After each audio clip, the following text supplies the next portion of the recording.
तो कुछ नियमों के बाद हम आगे के नियमों पर चलते हैं। तो हमने अब तक नियम पढ़ लिए हैं, उन नियमों से आगे के नियम देखते हैं जिनमें एक अंतर्वलन नियम है, अंतर्वलन नियम के बाद निरसन नियम है और निरसन के बाद आपके द मॉर्गन नियम है, सहचार नियम है। उनका उपयोग करते हैं, देखते हैं ये क्या होते हैं। तो अंतर्वलन नियम क्या होता है? अंतर्वलन नियम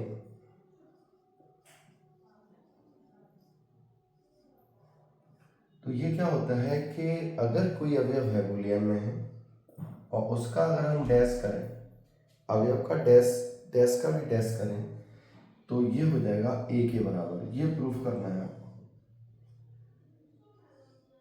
अंतर्वलन नियम है वो पूरकता पर काम करता है। अगर कोई पूरक है उसका भी अगर पूरक करें तो उस अवयव के बराबर आएगा। अब सबसे पहले हम इसमें पूरकता के नियमों को देखते हैं कि पूरकता का नियम चल रहा है। तो पूरकता के नियम देखते हैं, ये वाला a plus A dash equal to 1, इसी को लेके चलते हैं और इन दोनों का उपयोग करते हैं और देखते हैं क्या होता है। तो यहाँ पे देखते हैं पूरकता के नियम से, पूरकता के नियमानुसार क्योंकि ये नियम अगर फॉलो करेंगे बूलियन में पूरकता के नियम तभी तो हम कुछ आगे बढ़ पाएंगे। तो ये तो एक अवयव पर है, लेकिन ये कह रहा है बूलियन बीजगणित में ही किसी अवयव का डैश का डैश करें तो सबसे पहले उसे ये कंडीशन माननी पड़ेगी, तब उसे बूलियन बोलेंगे। अगर वो बूलियन है तो फिर उस अवयव का कीजिए। तो इन नियमों को यहाँ पे लिख लेते हैं, a plus A dash equal to 1, a dot A dash equal to 0। क्योंकि अगर ये बूलियन है तो नियमों का उपयोग करेंगे।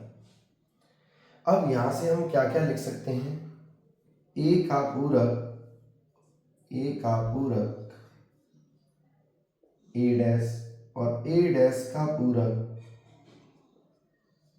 a, ये इस नियम से समझ में आता है, जो नियम हमें दिया गया है उसके अनुसार। लेकिन अगर थोड़ी सी बात करें हम, अगर a b में है तो a डैश भी b में होता है, तभी तो ये नियम फॉलो होते हैं। चलो अब मैं आगे बात करता हूँ। अगर a डैश है b में और अगर वो बूलियन है तो उसका पूरक भी उसी में विद्यमान होगा। मीन्स a डैश का होल डैश भी किसमें विद्यमान होगा? b में, क्योंकि वो बूलियन है। तो अगर a डैश है b में तो उसका पूरक भी विद्यमान होगा। तो अब मैं पूरकता के नियम लगाता हूँ और फिर देखिए किस तरीके से लिखते हैं। a dash plus a dash का होल डैश इक्वल टू 1, या लिखेंगे a डैश का होल डैश इक्वल टू 0। अब इन दोनों नियमों से देखें हम, यहां से हम क्या भाषा लिखेंगे या क्या लैंग्वेज लिखेंगे वो देखेंगे। a डैश का पूरक a डैश का होल डैश, बस हमें दो कथनों का उपयोग करना है, एक तो ये वाले का और एक ये वाले का। इनको चाहो तो इनको अंडरलाइन कर सकते हो, जैसे इस वाले को हेडलाइन कर सकते हो और यहाँ पे इस लाइन को हेडलाइन कर सकते हो। अब हम क्या करेंगे, हमने ये पढ़ा है कि प्रत्येक अवयव का केवल एक ही पूरक विद्यमान होगा। प्रत्येक अवयव का बूलियन में प्रत्येक अवयव का केवल एक पूरक अवयव होता है, केवल एक पूरक अवयव होता है, या फिर पूरक अद्वितीय होता है। ये आप लिख सकते हो, प्रत्येक अवयव का पूरक अद्वितीय होता है। अद्वितीय का मतलब एक ही होता है। यहाँ पर देखिए दोनों लैंग्वेज से a डैश का पूरक a है और a डैश का पूरक यहाँ पर क्या है? a डैश का whole dash. It means a dash का पूरक a बराबर होगा a होल डैश के डैश के बराबर। और यही हमें सिद्ध करना था। हमने यहाँ पर किसका उपयोग किया? बूलियन के पूरकता के नियम का उपयोग किया। अगर बूलियन में कोई भी अवयव होता है तो उसका पूरक विद्यमान जरूर होता है। तो यहाँ पर हमने लिखा ए का पूरक कौन है, ए डैश, ए का डैश का पूरक कौन है, ए। अब हमने देखा अगर कोई अवयव ए है और अगर कोई बच्चा लिखता है कि ए डैश भी बी में होगा, ठीक है, हम उसका डैश भी करते हैं, ए डैश का होल डैश वो भी बी में विद्यमान होगा क्योंकि पूरक विद्यमान होना जरूरी है। अब इसको नियमानुसार लिखें, पूरकता के नियम है, तो ए डैश का whole dash equal to 1, A dash dot A dash का whole dash dot equal to 0। यहाँ से अगर हम लिखें तो ए डैश का पूरक आएगा ए डैश का होल डैश। अब ए डैश का पूरक यहाँ ए है, ए डैश का पूरक यहाँ ए डैश का होल डैश है। इसका मतलब बी में प्रत्येक अवयव का पूरक अवयव अद्वितीय होता है, अद्वितीय होता है। तो यहाँ पर दो कैसे, ए डैश का पूरक ए डैश का होल डैश आ रहा है, यहाँ पर ए डैश का पूरक ए आ रहा है, तो ए डैश के दो पूरक ना होकर के वो तो अद्वितीय होता है, अद्वितीय होता है तो क्या होना पड़ेगा, इन दोनों को एक ही होना पड़ेगा। तो हमने लिख दिया ए डैश का पूरक बराबर ए इक्वल टू ए डैश का होल डैश, मीन्स ये दोनों बराबर करने थे जो बराबर हो चुके हैं।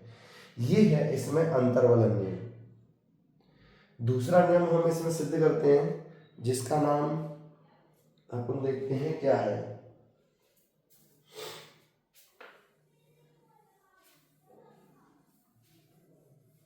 अगला नियम है निरसन नियम, जो कि बहुत ज्यादा इंपॉर्टेंट है। निरसन नियम मीन्स कैंसलेशन लॉ। अब ये निरसन नियम होता क्या चीज है वो देखते हैं, कैसे कैसे आपको प्रूफ करना है। जैसे b प्लस ए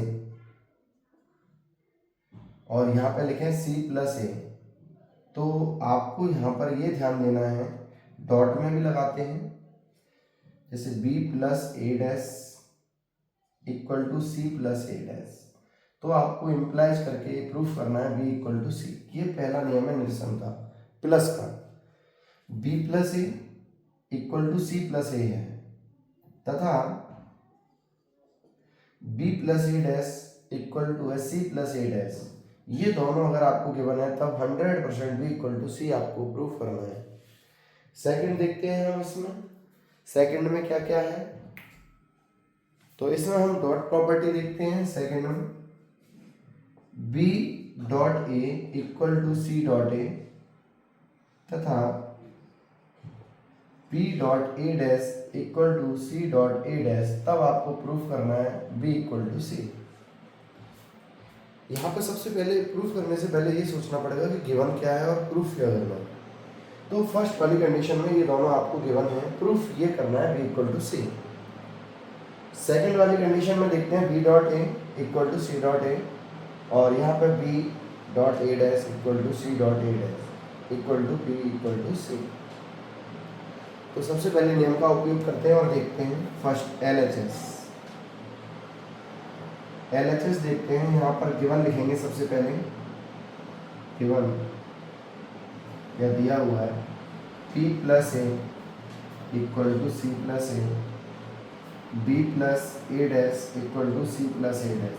पहले नियम को प्रूफ कर रहे हैं, तो यहाँ पर देखते चलते हैं, ये हमें गिवन है, इसमें LHS तो नहीं बोल पाएंगे। अब हमें जो प्रूफ करना है, प्रूफ है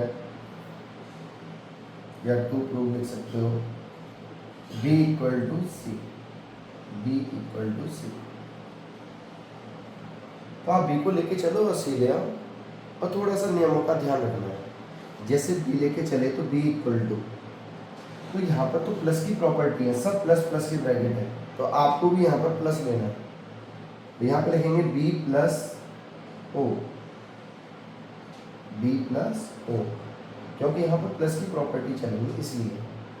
देखते हैं आगे, यहाँ पर देखते हैं b प्लस ओ। तो अब यहाँ पर हम एक नियम लगाने की कोशिश करते हैं जो हमें दिया गया हो।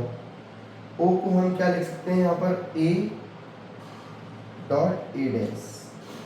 हमने पूरकता के नियम से देखा 0 बराबर होता है a डॉट ए डैश, तो इस नियम को यहाँ पे लिखा है। अब हम बंटनता का नियम लगाएंगे। इसमें बंटनता का नियम लगाओगे तो यहाँ पर ये वाला नियम आएगा, तो यहाँ से आ जाएगा b plus A dot b plus A dash. सबसे पहले हमने b की एंट्री कराई, तो b तो था ही हमारे पास, लेकिन अब इनमें ए है, ए डैश है, ए और ए डैश है इनके साथ में, तो ए डैश की एंट्री करा दी पहले, तभी तो इनके नियम लगेंगे, इसको इसमें चेंज कर पाएंगे। तो सबसे पहले ये दिया हुआ है। अब थोड़ा सा नियम देखते हैं। b प्लस ए, तो b plus A equal to क्या है, c प्लस ए, तो b प्लस ए की जगह क्या रख देंगे, c प्लस ए। फिर से dot b plus A dash, b plus A dash भी है, तो इसकी जगह क्या लिख देंगे, c प्लस ए डैश। और फिर से दोबारा से रिवर्स कर देंगे, फिर से हम बंडलता का नियम लगा देंगे, c plus A dot A dash, तो ये आ जाएगा c प्लस 0, और c प्लस 0 इक्वल टू कितना आ गया, c। तो ये हमारा प्रूफ हुआ। हम b लेके चले थे और c ले आए। b इक्वल टू c ही प्रूफ करना था इन नियमों की सहायता से। हमने क्या किया, b, इनमें प्लस वाले नियम लगेंगे, हमने क्या किया, b प्लस o लिखा, b plus o equal to क्या होता है, b होता है, कौन सा, तत्समक नियम। तो तत्समक नियम लगाते अब हमने यहाँ पर जो वैल्यू लिखी, वहाँ पर क्या चाहिए, b प्लस ए, तो o की जगह डॉट वाली वैल्यू लिखे है, जिससे ये बंटन का नियम लग जाएगा। तो b प्लस ए डैश, अब b प्लस ए की वैल्यू दी है c प्लस ए, c की एंट्री करानी है ना, तो b हमने a के साथ पहले एंट्री दे करके ऐसे ब्रैकेट बना दी जिनसे ये चेंज हो जाए, c plus A dash, c बाहर ले लेंगे, c plus A dot A dash, A plus A dot क्या है 0, c plus 0 equal to c। ये हमारा पहला प्रूफ हो गया। सेकंड देखते हैं। इसमें ध्यान रखना, प्लस वाले में हमने प्लस 0 का उपयोग किया, डॉट वाले में डॉट 1 का उपयोग कर। चलो देखते हैं अगला। यहाँ पर देखें तो नियमानुसार सेकंड क्वेश्चन को, b डॉट ए, ये हमें गिवन है, ये जो पार्ट है ये लिखा हुआ है ऊपर, तो ये गिवन है अपन को। प्रूफ ये करना है b इक्वल टू सी, तो b को लेके चलते हैं और डॉट वाली प्रॉपर्टी लगाते हैं, b डॉट 1, तो b डॉट 1 इक्वल टू कितना होता है, b। अब b डॉट 1 की जगह ऐसी वैल्यू लिखेंगे, यहाँ से a प्लस ए डैश वाली लिखेंगे 1 की जगह, क्योंकि b डॉट a आ जाएगा तो ये वाला उपयोग हो जाएगा, c में चेंज हो जाएगा, और b प्लस ए डैश भी आ जाएगा इसमें खोलते ही, तो वो c प्लस ए डैश में चेंज हो जाएगा। यहाँ लिखेंगे b dot a plus b dot A dash. अब इनको c में चेंज कर देंगे, क्योंकि c में चेंज करना है, c लिखे आना, b plus A, c dot A plus ये आ जाएगा आपका c डॉट ए डैश। अब फिर से इसमें c को कॉमन ले लीजिए, c dot a plus A dash, तो यहाँ पर आ जाएगा c डॉट 1 इक्वल टू कितना, c। तो हम इनर्शियल नियम को देखा और अंतर्वलन नियम को देखा, तो आप इसे किसी और तरीके से भी प्रूव करने की कोशिश करना, लेकिन ये किताब में जो दिया हुआ है उसके अनुसार। Thank you, wait for next video.